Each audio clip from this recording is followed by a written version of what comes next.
Nitwa mfumu Wajitunga Felix Sekedi. Meme unji mu Canada. Jimukulumpa wabama mu bonsu babanyamulenge baji mu Canada.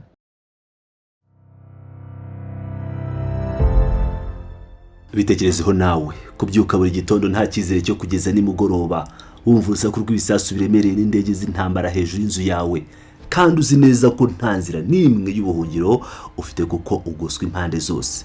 Uko ntabwo ari ukabya kwitangaza amakuru ahubwo no kuri gusharira ubuzima bwa buri munsi abaturage bo muri Minembwe n'amasisi barimo kunyuramo muri iki gihe tugezemo. Kuri saha rero amajwi y'agahinda y'aba baturage ntabwo yagumye mu misozi ya Kongo, ahubwo yamaze kwambuka inyanja yumvikanira hejuru mu mihanda yo muri Canada. Imiryango ikomeye y'abanyekongo baba muri diaspora yafashe icyemezo gikomeye cyane cyo kwamagana uku guceceka kw'amahanga. Ikora imyigaragambyo ikomeye ndetse ishyikiriza inyandiko ikakaye cyane Minisitiri w'Intebe wa Canada isaba ko genocide ndetse n'akato k'inzara barimo gukorerwa bihagarikwa mu maguru mashya. Niki cyatumye abaturage bafata uyu mwanzuro uyu munsi? Kandi se ubundi iyi nyandiko yabo no kwa memorandum ikubiyemo ibihe bimenyetso bikomeye bashyize imbere y'amahanga? Nibyo tugiye kugarukaho mu buryo burambuye muri iyi nkuru mbahaye ikaze. Tugiye kwinjira mu mizi y'iyi nkuru. Abaturage b'abanyekongo by'umwihariko abakomoka mu ntara ya Kivu y'Amajyepfo ndetse na Kivu y'Amajyaruguru bishyize hamwe mu miryango ikomeye ikorera mu gihugu cya Canada. Iyi miryango yiswe Ineza Canada ndetse na Isoko Canada. Mu minsi ishize iyi miryango yateguye gahunda ikomeye y'iminsi 3 yikurikiranye. Ntabwo yari iminsi yo kwishima ahubwo yari iminsi yo gukora ubuvugizi bukomeye cyane kubw'abavandimwe babo barimo kwicwa mu burasirazuba bwa Repubulika ya Demokarasi ya Kongo. Muri iyo minsi 3 yose habaye imyigaragambyo y'amahoro mu mijyi itandukanye ya Canada. Aba baturage barasaba amahoro batakambira amahanga kugira ngo atabare abantu barimo kwicirwa mu duce twa Minembwe ndetse na Masisi. Ibi bice byombi Minembwe na Masisi byahindutse isibaniro, ntabwo ari intambara isanzwe n'ubugizi bwa nabi bukorerwa abaturage b'abasivile. Aya makuru avuga ko utu duce turaswaho ibisasu biremereye n'indege z'intambara hafi ya buri munsi ndetse ubu tukaba twarashyizwe mu kato gakomeye cyane, ibyo bita quarantine cyangwa blockade mu rurimi rw'icyongereza. Ibi bivuze ko nta muntu winjira nta nusohoka. Reka dusobanure neza icyo kugushyirwa mu kato bivuze ku muturage usanzwe. Bivuze ko inzira zose zinjiza ibiribwa zafunzwe, abantu barimo kwicwa n'inzara ku bushake bw'abashaka kubatsemba. Nta miti iboneka, iyo umwana arwaye malaria cyangwa indi ndwara yoroheje ahasiga ubuzima kuko nta vuriro rigora cyangwa se imiti yarabuze burundu. Abagore batwite nabo bari mu kaga gakomeye cyane, nta mavuriro bafite yo kubyariramo, bigatuma impfu z'ababyeyi n'abana bavuka ziyongera ku kigero giteye ubwoba. Abana babujijwe uburenganzira bwabo bw'ibanze bwo kwiga. Amashuri yarafunzwe, amwe arasendwa, andi ahindurwa ibirindiro by'ingabo n'imitwe yitwaje intwaro. Ibi nibyo bituma iyi miryango ya Ineza na Isoko ivuga ko abavandimwe babo bafungiye muri gereza yo hanze. Nta mazi meza, nta masoko arangwa muri ibi bice. Amatungo yaratunze abaturage yarasahuwe andi aricwa mu rwego rwo kwangiza ubukungu bw'abaturage burundu. Izi ni ingamba zigamije kubasonzesha kugira ngo bashire cyangwa bave mu byabo, kugira ngo iri jwi ryabo ryumvikane ku itariki ya 22 y'ukwezi kwa kane, no kuvuga ejo bundi muri uyu mwaka 2026. Amashyirahamwe Ineza Development Network na Isoko Canada yashyikirije inyandiko ikubiyemo ubusabe no kuvuga memorandum Minisitiri w'Intebe w'igihugu cya Canada nyakubahwa Mark Carney. Inyandiko ishyigikiwe n'ibimenyetso bifatika, ikabigaragaza ishusho y'itsembabwoko cyangwa ethnic cleansing. Iyi memorandum igaragaza imibare iteye ubwoba. yerekana ko kuva mu mwaka wa 2017 abantu basaga ibihumbi 10 bamaze kwicwa mu buryo bw'agashinyaguro. Wabyumvise neza, ni abantu ibihumbi 10.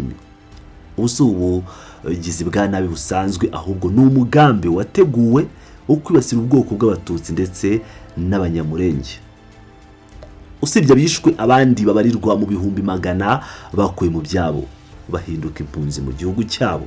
Imidugudu irenga 430 yarasenwe, iratwikwa, irakongoka burundu kugira ngo abaturage ntibazigere babona aho bagaruka. Abagore bakorewe ihohoterwa rishingiye ku gitsina rikabije basigirwa ihungabana rya burundu, kwiheba ndetse n'ubukene bukabije. Ibi byose byakozwe hagamijwe gusenya umuryango mu mizi yawo. Ese byose bikorwa nande? Mu nyandiko ndetse n'ijwi ry'abaturage bigaragambya muri Canada batunze urutoki ibikorwa by'ubugizi bwa nabi leta ya Kinshasa iyobowe na Perezida Felix Tshisekedi. Bashinjiye leta gukorana bya hafi ndetse no gushyigikira ihuriro ry'imitwe yitwaje intwaro iburwango. Muri iri huriro bavuga ko harimo ingabo z'igihugu cya Kongo ubwazo FARDC zigafatanya n'ingabo z'igihugu cy'u Burundi FDNB, umutwe w'inyeshyamba uharanira kubohora u Rwanda FDLR, imitwe izwi nka Wazalendo, Maimai ndetse n'abacacuro b'abanyamahanga. Ubusabe bw'idiaspora bugaragaza ko iri huriro ari ryo riri inyuma y'ibitero by'indege n'imbunda nini biraswa ku baturage b'abasivili. Ibi kandi binajyanirana n'amagambo ab'urwango n'amacakubiri akomeza kuvugwa na bamwe mu bayobozi bakuru n'abavuga rikijyana muri Kongo, ashyira ubuzima bw'abanyamurenge n'abatutsi mu kaga gakomeye. Imbere y'aka kaga, iyi miryango yasabye leta ya Canada gufata ingamba zifatika kuko amagambo gusa atakibasha kurukura ubuzima bw'abantu. Muri iyo memorandum basabye ibintu bikurikira. Icyambere, basabye leta ya Canada kwamagana ku mugaragaro kandi mu magambo yumvikana ibikorwa by'urugomo n'ubwicanyi byibasira abanyamurenge n'abatutsi mu burasirazuba bwa Kongo. Icya kabiri, gushyira igitutu cya diplomasi kuri leta ya Kongo kugira ngo ihagarike ibitero n'akato yashyize ku baturage ndetse hanashyirweho inzira zizewe zo kugeza imfashanyo ku basivile bakeneye ubufasha bw'igitaraganya. Icya gatatu, gusaba no guharanira ko ingabo z'amahanga zose n'imitwe yitwaje intwaro cyane cyane ingabo z'u Burundi n'umutwe wa FDLR biva muri kariya gace. Basabye ko Burundi buhagarika vuba na bwangu kugira uruhare mu bwicanyi burimo gukorerwa abanyamurenge mu karere k'ibiyaga bigari. Icya kane, gushyigikira no ko habaho iperereza ryigenga rikozwe n'umuryango w'abibumbye, kuvuga UN cyangwa izindi nzego mpuzamahanga ku byaha byibasira iryo ku muntu birimo gukorerwa muri kariya gace.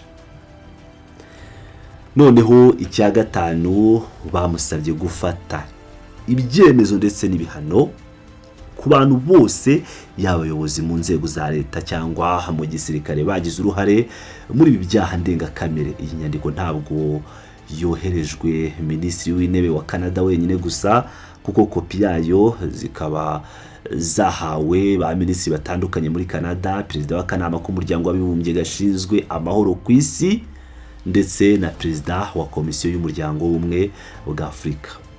Mu gusoza ibikorwa byabo ndetse n'ubutumwa bwabo, aba baturage bakomoka muri Kongo bagaragaje ishimwe rikomeye ku bantu bose baba bashyigikiye muri urugendo rwo gushaka amahoro. Bakoresheje amagambo akora ku mutima bati, twashimiye cyane umuhate wanyu mu gusaba amahoro mu gihugu, ubutaka bw'abasogokuruza umunsi umwe buzabashimira. Bongeraho ko urugamba rwabo rushingiye ku ndangagaciro za gikristo n'amasengesho. Bavuga ko nta muntu batuka cyangwa basuzugura, ahubwo baharanira ko abantu bose babaho nk'abavandimwe badahezwa cyangwa ngo bicwe bazira uko baremwe. Bati, nubwo isi yananirwa kudufasha ariko Imana yo izabikora. iyi ni intambwe ikomeye cyane igaragaza ko icyizere kitaraza cyangwa kitarashira. Ni inkuru dukomeza gukurikirana umunsi ku munsi kugira ngo turebe niba ubu busabe buhabwa agaciro mu ruhando mpuzamahanga. Mwari kumwe na Pilot News TV, mukomeze kugira amahoro kandi nimwibagirwe gukora subscribe, like ndetse no gusangiza abandi iyi nkuru kugira ngo ijwi ry'abari mu kaga rikomeze ryumvikane. Murakoze cyane.